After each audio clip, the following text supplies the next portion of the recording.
Hello friends, doctor Abdul Kalam जी की book India beyond 2020 से आज हम जानेंगे कैसे हम इंडिया को सुपर पावर बना सकते हैं। आइए स्टार्ट करते हैं। इंट्रोडक्शन। 1991 के बाद ग्लोबलाइजेशन की वजह से इंडिया की इकनॉमी तेज़ी से ग्रो होने लगी, महिलाएं भी जॉब करने लगीं और मिडिल क्लास की अर्निंग्स बढ़ने लगीं और साथ ही बढ़ने लगी कंज्यूमर और लग्जरी गुड्स की डिमांड। इसका सबसे बड़ा रीज़न था आईटी इंडस्ट्री में बूम।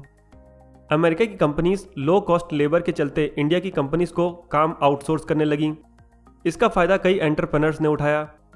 साथ ही गवर्नमेंट ने भी आईटी के ग्रोथ के लिए कई इंसेंटिव्स दिए और कई प्राइवेट कॉलेजेस ने आईटी इंडस्ट्री के लिए एचआर प्रोवाइड किया। इसके साथ ही अमेरिका जाने का सपना और आईआईटी के इन्फैचुएशन ने कोचिंग इंडस्ट्री को जन्म दिया। इन सब का नतीजा ये हुआ कि जीडीपी के नंबर्स में तो ग्रोथ होने लगा, लेकिन ये ग्रोथ बैलेंस्ड नहीं था।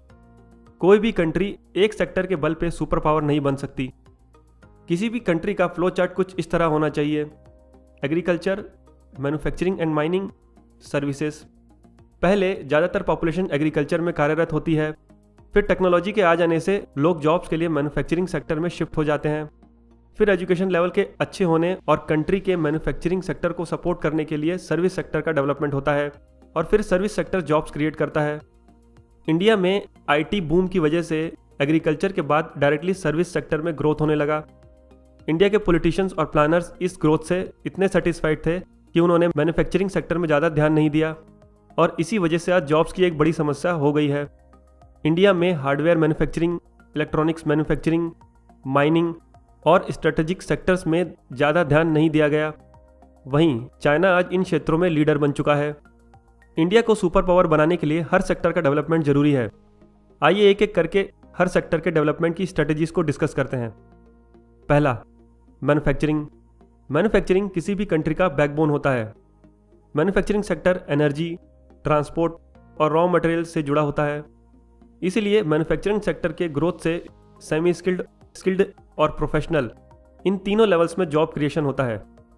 इंडिया में शुगर, टेक्सटाइल, लेदर सबसे पुरानी इंडस्ट्रीज़ हैं।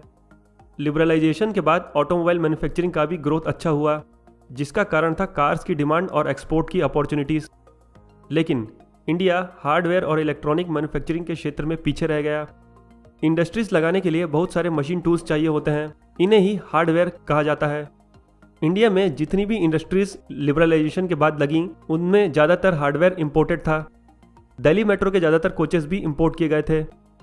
वहीं इलेक्ट्रॉनिक्स की बात करें तो होमी भाभा ने 1960 में ही इलेक्ट्रॉनिक्स के इम्पोर्टेंस पे जोर दिया था और उसके बाद विक्रम साराभाई जी ने।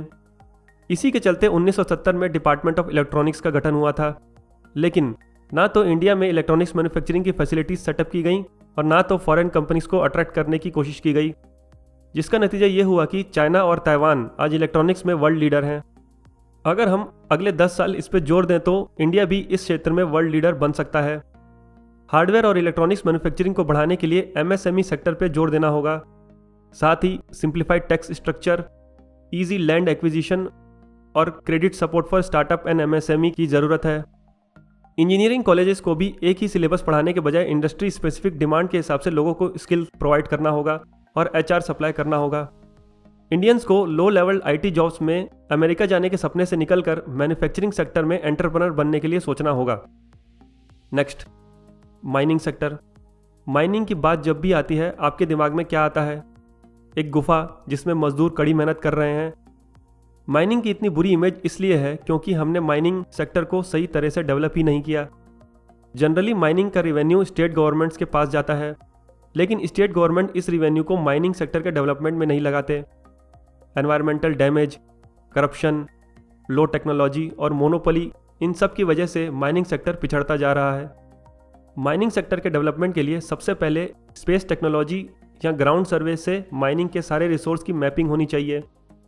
सारे रिसोर्स को रेल लिंक से कनेक्ट करना होगा और प्राइवेट सेक्टर के पार्टिसिपेशन से एडवांस टेक्नोलॉजी को बढ़ावा देना होगा ताकि एनवायरमेंटल डैमेज कम से कम हो। कोल, आयरन, रेयर अर्थ मेटल्स और अदर मेटल्स, इन सब के जुडिशियस यूज से इंडिया सेल्फ सफिशिएंट बन सकता है। Next, agriculture. इंडिया आज विश्व में राइस, व्हीट, शुगर का मेजर एक्सपोर्टर है। 1960 में आए ग्रीन रिवॉल्यूशन ने इंडिया को सेल्फ सफिशिएंट तो बना दिया, लेकिन इसका फायदा बड़े किसानों को ही मिला। 70% किसान जिनके पास छोटे खेत हैं, उनकी हालत अभी तक सुधरी नहीं है। भारत के एग्रीकल्चर लैंड का 60% बारिश पर निर्भर होता है। एग्रीकल्चर के क्षेत्र में सुधार करने के लिए जितने भी खेत हैं, सबको इरिगेशन सिस्टम, ड्रिप या स्प्रिंकलर से जोड़ना होगा। अमूल की तरह छोटे किसानों की एक कोऑपरेटिव सोसाइटी बनानी होगी और जेनेटिकली मॉडिफाइड क्रॉप्स यानी कि जीएम क्रॉप्स को अडॉप्ट करने की ज़रूरत है। और साथ ही एसोसिएटेड इंफ्रास्ट्रक्चर जैसे कि स्टोरेज और रोड्स को अपग्रेड करने की ज़रूरत है। Next, biodiversity. हमें धरती पे मौजूद हर स्पीशीज़ को अप्रिशिएट करना चाहिए और इकोसिस्टम में उनके महत्व को समझना चाहिए, क्योंकि ह्यूमंस का सर्वाइवल इन्हीं पे निर्भर करता है। लेकिन सवाल ये उठता है कि पब्लिक के पैसों को सरकार पब्लिक के डेवलपमेंट के लिए लगाए कि बायोडायवर्सिटी के कंजर्वेशन के लिए। सबसे सही तरीका है लोकल पॉपुलेशन के कल्चर, देश की ज़रूरत और बायोडायवर्सिटी कंजर्वेशन, इन तीनों को बैलेंस करने का। बायोडायवर्सिटी को कंजर्व करने के साथ साथ हमें कमर्शियल बेनिफिट निकालने के बारे में भी सोचना चाहिए। इसके लिए इंडिया की बायोडायवर्सिटी का सेंट्रल डेटाबेस बनाना चाहिए। फिर एक एरिया में पायलट प्रोजेक्ट लेते हुए बैलेंस डेवलपमेंट का प्रयास करना चाहिए। फिर उस एक्सपेरिमेंट से सीखते हुए पूरे देश में इस प्लान को लागू करना चाहिए। Next, education for all. आज का हमारा एजुकेशन सिस्टम स्टूडेंट्स की मेमोरी को टेस्ट करता है। हमें हमारे एजुकेशन सिस्टम में बदलाव करने होंगे ताकि स्टूडेंट्स की एनालिटिकल एबिलिटीज़ इंप्रूव हों और उन्हें इंडस्ट्री स्पेसिफिक स्किल मिले जो उन्हें जॉब्स दिला सके। और दूसरा, हमें देश के हर बच्चे को एजुकेशन सिस्टम से जोड़ना होगा। इसके लिए सबसे पहले एजुकेशन बजट को 7% करने की ज़रूरत है और बड़ी कॉरपोरेट कंपनीज को बैकवर्ड एरियाज़ को अडॉप्ट करने की ज़रूरत है। इंटरनेट के माध्यम से हम टेली लर्निंग के जरिए टीचर्स को ट्रेन कर सकते हैं। Next, health for all. 22 मार्च 2014 को भारत पोलियो मुक्त घोषित कर दिया गया। ये एक बहुत बड़ी उपलब्धि थी जो इंडिया को कई सालों की मेहनत के बाद मिली।